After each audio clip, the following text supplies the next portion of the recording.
नमस्कार, मी doctor Gaurav Sudhakar Chamble, consultant neuro endoscopic spine surgeon, Chhatrapati Sambhajinagar, Maharashtra.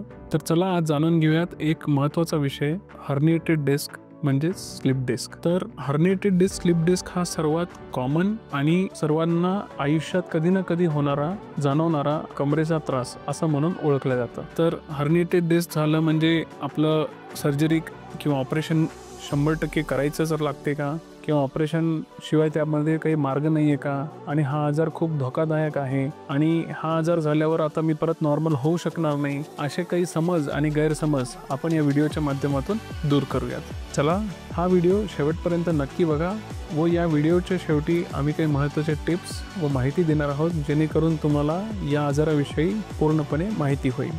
तर डिस्क हर्निएशन म्हणजे स्लिप डिस्क याचा अर्थ काय, तर आज आपण या मॉडेलच्या माध्यमातून जाणून घेऊया.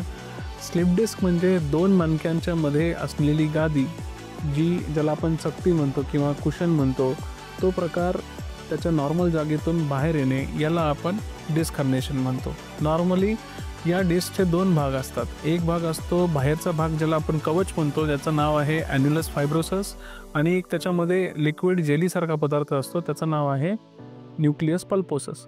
तर स्लिप डिस्कमध्ये काय होतं, जेव्हा आपल्या मणक्यामधून येणाऱ्या ज्या नसा असतात, ज्या नर्व्ज म्हणतो आपण ज्यांना, ज्या बाहेर येतात प्रत्येक लेवलला, आपण एखाद्या वेळेस समोर वाकलो किंवा वजन उचलण्यात आलं किंवा आपला काही मार लागला, जेणेकरून हे जे कवरिंग आहे, जे आवरण आहे, ते एका ठिकाणी फाटलं जातं आणि त्याच्यातून हा द्रव्य पदार्थ अशा रीतीने बाहेर येतो. तर हा बाहेर आल्यानंतर तो फुगा कंटिन्युअसली त्या नसवरती प्रेशर आणून पेशंटला पायांना व कमरेला सतत वेदना जाणवणे आणि शियाटिका या आजाराचा उत्पन्न होणे, ह्या सर्व गोष्टी होतात. तर शियाटिका जो त्रास आहे हा त्रास नसून ह्या डिस्क हर्निएशन आजाराचा सिम्पटम असं म्हणता येईल. तर डिस्क हर्निएशनचे मेन मुख्य कारणे काय आहे? डिस्क हर्निएशनचे सर्वात महत्त्वाचे कारण आहे इम्प्रॉपर पोश्चर, वजन उचलणे, खाली वाकणे, किंवा एखाद्या वेळेस आपल्याला काही गाडी चालवताना किंवा वजन उचलताना मार लागणे, जेणेकरून ह्या भागाला डॅमेज होते. हा आजार यंग पिढीमध्ये जवळपास 30 ते 50 वर्षाच्या वयोमानामध्ये खूप कॉमनली बघितला जातो. हल्लीच्या कोविडच्या दिवसानंतर हा तर अजूनही म्हणजे कमी वयाच्या लोकांमध्ये बघितला जातो. स्पेशली जे श्रमिक वर्ग आहे, जो हाय इंटेन्सिटी वर्क जे करतात, ज्यांचे वजन उचलण्याची लोड बेअरिंग कॅपॅसिटी, फार्मर, शेतकरी, या लोकांमध्ये हे खूप कॉमनली बघितलं जातं. डिस्क हर्निएशन आजाराचे प्रमुख लक्षणे अशाप्रमाणे आहेत. ते आहेत पायांना शियाटिकाचा त्रास होणे, मुंग्या येणे, अतितीव्र वेदना होणे, चालताना तोल जाणे, किंवा एखाद्या ज्या साईडला त्रास आहे त्या साईडच्या पायातील कमजोरी, ज्याला आपण वीकनेस असं म्हणतो, या सर्व गोष्टी खूप प्रमाणात बघितल्या जातात. त्यानंतर युरिन आणि टॉयलेटला त्रास होणे, हे सुद्धा अतितीव्र प्रमाणात डिस्क हर्निएशन या आजारामध्ये बघितले जाते. तर चला आता वळूयात काही समज आणि गैरसमज यांच्याकडे.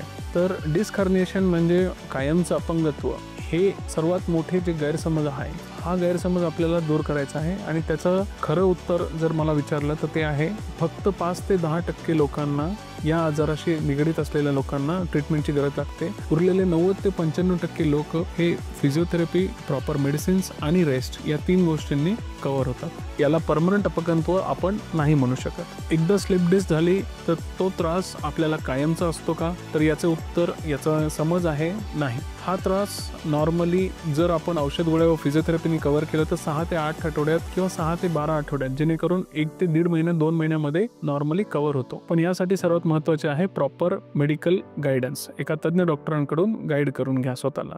डिस्क हर्निएशन किंवा स्लिप डिस्क हे फक्त वृद्धांना होते का, हा गैरसमज आहे आणि त्याचा समज आहे नाही. हल्लीच्या काळात यंग पॉप्युलेशन, ज्यांच्यामध्ये आहाराची कमतरता, व्यायामाचा अभाव व लठ्ठपणा आणि वाढता गॅजेट्स किंवा आपण कम्प्युटर व मोबाईलचा वापर, याच्यामुळे हा त्रास कमी वयात म्हणजे हल्लीच्या काळात 25 वर्षांपासून पुढे बघितला जातो. डिस्क हर्निएशनवर सर्जरी हा एकमेव उपाय आहे का, याचे उत्तर आहे नाही. 90 ते 95% लोकांना आजच्या घडीमध्ये विदाऊट ऑपरेशन म्हणजे मेडिसिन्स, फिजिओथेरपी आणि रेस्ट आणि प्रॉपर रिहॅबिलिटेशन या गोष्टींमुळे ऑपरेशन टाळले जाऊ शकते. यानंतरही इंजेक्शन थेरपी, ज्याच्यामध्ये रूट ब्लॉक, एपिड्युरल ब्लॉक, ह्यामध्ये बहुतांश पेशंट क्युअर होतात आणि 95% लोकांना ऑपरेशनची गरज लागत नाही. व जरी सर्जरी लागली तर आजच्या काळात अद्ययावत टेक्नॉलॉजीच्या मदतीने मिनिमल इन्व्हेजिव्ह म्हणजेच एंडोस्कोपिक स्पाइन सर्जरी दुर्बिणीद्वारे मणक्याची शस्त्रक्रिया 6 मिलीमीटरच्या छिद्रातून आपण योग्यप्रमाणे डिस्क हर्निएशन या आजाराचे ऑपरेशन व्यवस्थितरित्या पार पाडू शकतो। तर डिस्क हर्निएशन टाळण्यासाठी लागणारे उपाय, सर्वप्रथम नियमित व्यायाम, रोज प्रॉपर स्ट्रेचिंग करणे, वर्कप्लेसवर प्रॉपरली पोश्चर मेंटेन ठेवणे, कंटिन्युअसली कम्प्युटर समोर किंवा मोबाईल समोर न बसून राहणे, योग्य तो आहार फॉलो करणे व प्रॉपर तुम्हाला जेव्हा एखादा स्लिप डिस्क किंवा डिस्क हर्निएशनचे सिम्पटम्स जाणवले तर एका सुपर स्पेशलिस्ट तज्ज्ञाकडून त्याचा निदान करून घेणे व ट्रीटमेंट चालू ठेवणे। तर डिस्क हर्निएशन हे खूप कॉमनली बघितले जाते। या आजारामध्ये पेशंटच्या मनामध्ये खूप संभ्रम बघितले जातात, खूप काही गैरसमज बाळगले जातात व एक सोशल स्टिग्मा म्हणून पेशंट या आजारामुळे डॉक्टरांपर्यंत पोहोचत नाहीत। तर आपल्या सिम्पटम्सला लवकर ओळखा, तज्ज्ञ डॉक्टरांकडे लवकरात लवकर धाव घ्या आणि या आजाराला निदान करून घ्या। हा आजार कोणालाही होऊ शकतो, पण prevention is better than cure. आपण ऑपरेशनच्या घडीला त्या स्टेजला न जाता गोळ्या औषधांच्या माध्यमातून या आजारावर कव्हर करू शकतो, कंट्रोल करू शकतो। तर यावरही तुम्हाला काही प्रश्न असतील तर खाली कमेंटमध्ये मेन्शन करा, आम्ही त्यांना उत्तर देऊ।